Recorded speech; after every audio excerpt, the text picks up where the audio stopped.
A warm welcome to Aviation this week on Channels Television. I'm Bukola Joe Oketumbi. A national carrier is said to be an embassy of a country with wings. On the program, we take a look at the new national carrier that was unveiled just recently and the concerns many Nigerians are expressing over the project, plus aviation's involvement in the fight against human trafficking. That's the program at a glance. Our background report is up next.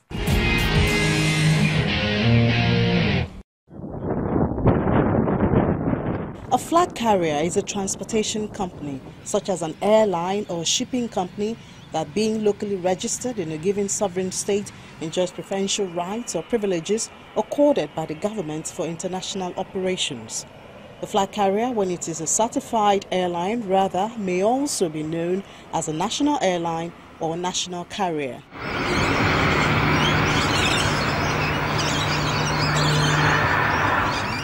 Nigeria's new national carrier is introduced to the world at the recently concluded Farnborough Air Show in the United Kingdom, some 15 years after the former national carrier Nigeria Airways was liquidated.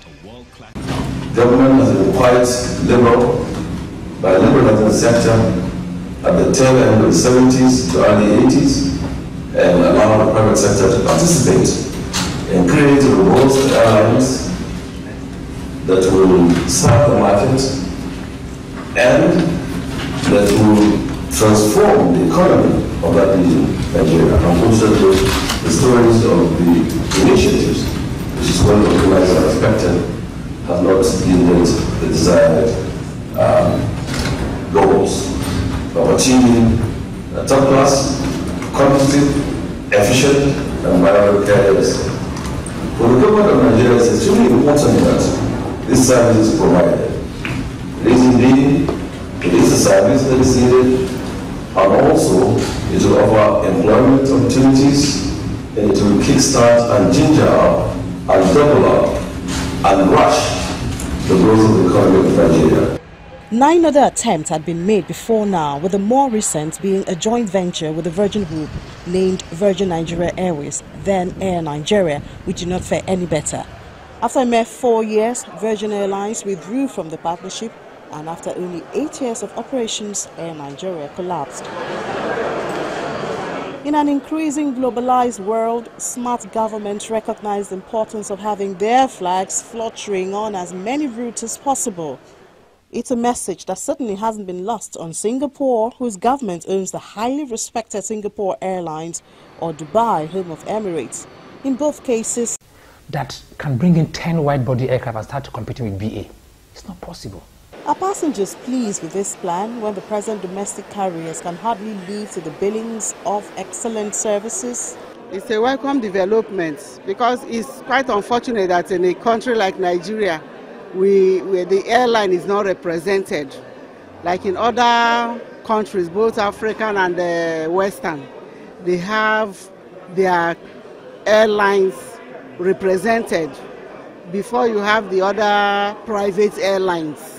We have a problem with leadership in Nigeria, but if they really mean to come back and be patronized, they have to identify where they went wrong in the first place and attend to such areas. It takes a vision to succeed, and you determine that this vision must be.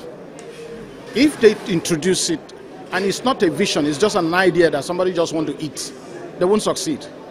But this is a vision. Somebody has to walk, like those countries you're talking about. They have to walk because it's a vision. And it has helped them to produce, to promote tourists. If they're not serious, it will be off. So if they will succeed, if federal government will succeed, it is still left with the federal government. As governments around the world continue to tighten their belts, they also have to remember there are some things you simply have to protect. Education, national security, banks and infrastructure are all fundamentals. An airline to call your own may be useful to get your citizens around the world and bring in visitors to invest.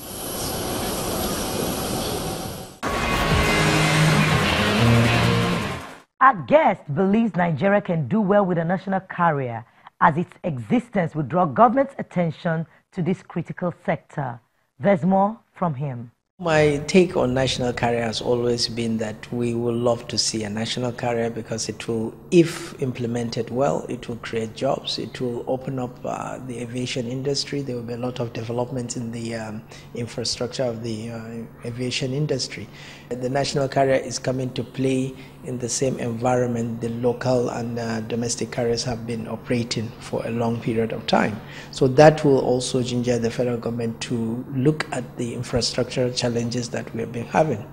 But with the recent unveiling of the national carrier, we've seen that the federal government is very wary of repeating the same mistakes. So I think they are going the right way. They have a transactional advisory team that is advising them.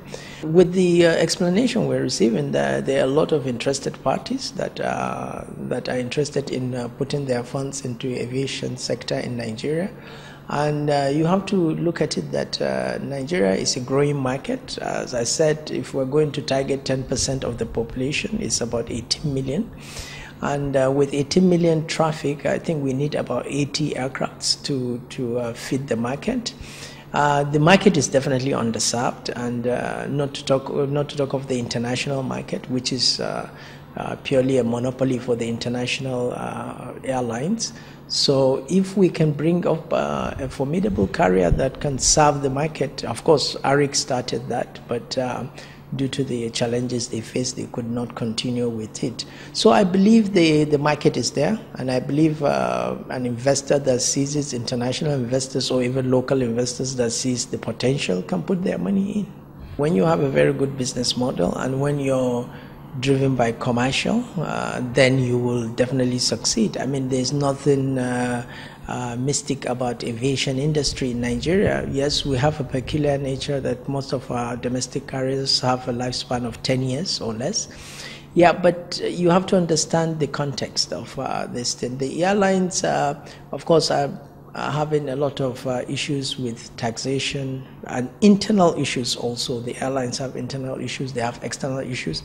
And that is why I said, with the formation of the national carrier, I believe the federal government will now look at the external issues and resolve it. And I believe the internal issues would have been looked at, which is the governance culture. I keep saying it, you must demarcate ownership and running of the airline. And I think that is number one killer of the airlines in the country, when the owners don't demarcate the running of the airline. And professionally, people should run the airline as a business, not the way they're running it. So I think with that in mind, and with what we have seen, the explanation the Ministry of Transport, Aviation sector has done, I think they are willing to make sure that they demarcate ownership from running the airline, and they want to run it professionally. So what do we need to do? We need to look at what Ethiopia has done differently. That is why it is successful. So, and then copy it. We don't even have to do anything otherwise. So what has Ethiopia done that is different from the other countries you call, like Kenya, South Africa, and other countries? I think the major thing they have done is to demarcate ownership and running their business. Even though there has been successive change of government in Ethiopia, they have still left the airline to be run professionally and to be commercially driven. So the government will not come and impose a new MD or give them CVs to put people in positions that they don't have training or they don't even have the expertise to run those parts. So I think with that, you can see how Ethiopian Airlines is thriving, and they have looked at the commercial part of it. So they are moving, they are looking at where they can expand their markets, and they have been doing that. Now, if you look at South Africa, you see how the turnover of their MDs, then that would tell you the story. If you go to Kenya, you look at the turnover of their MDs and everything, that would tell you another story. So unless you address that, corporate governance can kill any company, not even in aviation industry, in any industry. I think they should be corporation. I think the airline is in itself is coming into a playing ground where these domestic carriers have been operating for a long period of time. So I think there should be cooperation, and there should be interlining and all that. I don't think there will be any undue competition for that matter, because as I said, the market is big enough for another carrier to come in. In fact, not another, for us to have up to 80 aircrafts in the country.